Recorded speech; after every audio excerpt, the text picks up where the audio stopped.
இந்த அழகான வேளையிலே அழகாக அம்பேத்கர் பாடல் பாடியதற்காக வாரி வழங்கிய அன்பு உள்ளங்களுக்கு மனமார்ந்த நன்றியை தெரிவித்துக் கொண்டு இந்த அழகான வேளையிலே நமக்கு நினைவுக்கு வரக்கூடியது பாராகிய இந்த உலகத்திலே மனிதன் பிறப்பது ஒரு நாள், இந்த மண்ணிலே புகழோடு இருப்பதும் ஒரு நாள், அவர்கள் இறப்பதும் ஒரு நாள்.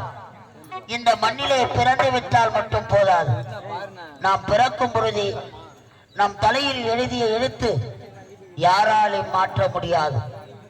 இந்த காட்டுப்பாக்கம் கிராமத்திலே நமது இதயங்களில் குடியிருந்த அருமை ஐயா ஆரணிமா நகரிலே சிறப்பாக பேரும் புகழும் பெற்ற எங்களை போல ஒரு கலை அன்பர்.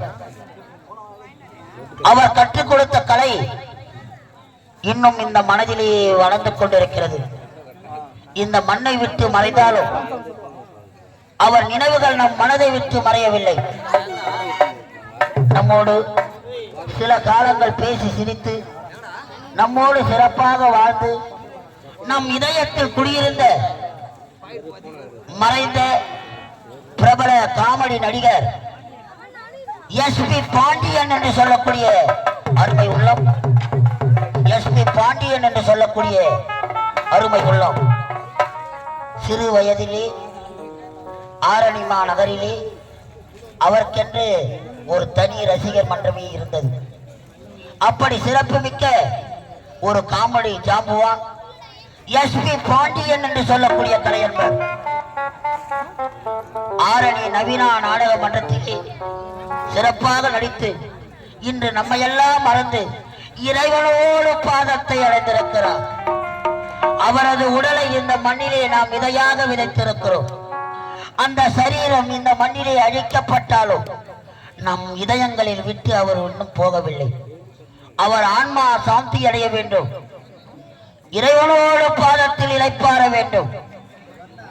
வாழ்வாங்கு வாழ்ந்து இறைவனோடு பாதத்தை அடைந்திருக்கும் எஸ்.பி. பாண்டியன் என்று சொல்லக்கூடிய கலைஞர் சிறப்பான ஒரு காமெடி நடிகர். நம்மை விட்டு மறைந்த ஐயா அவர்கள் மனம் ஆன்மா சாந்தி அடைய ஷாலோப சாமிப சாரூப சாயுச்சம் என்று சொல்லும்படியான 4ஆம் பதவி எல்லாம் வல்ல இறைவன் அந்த இறைவனோடு பாதத்தில் இளைப்பார காலம் சென்ற ஐயா ஆன்மா சாந்தி அடைய, பாண்டியன் ஐயா ஆன்மா சாந்தி அடைய மோட்ச காணிக்கையாக ரூபாய் 200 ரூபாயை 2000 ரூபாயாக வாரி வழங்கியிருக்கிறார். நம்மோடு வாழ்ந்த ஐயா ஆன்மா சாந்தி அடைய மனமாழ வாழ்த்துகிறோம். தயவு செய்து நீங்க அமைதியா இருந்தாதான் நாங்க என்ன பேசுறோம்னு உங்களுக்கு கேட்கும். அமைதிகாட் கோபாலா, அமைதியாக இருந்தால் தயவு செய்து நாடகம் சிறப்பாக இருக்கும்.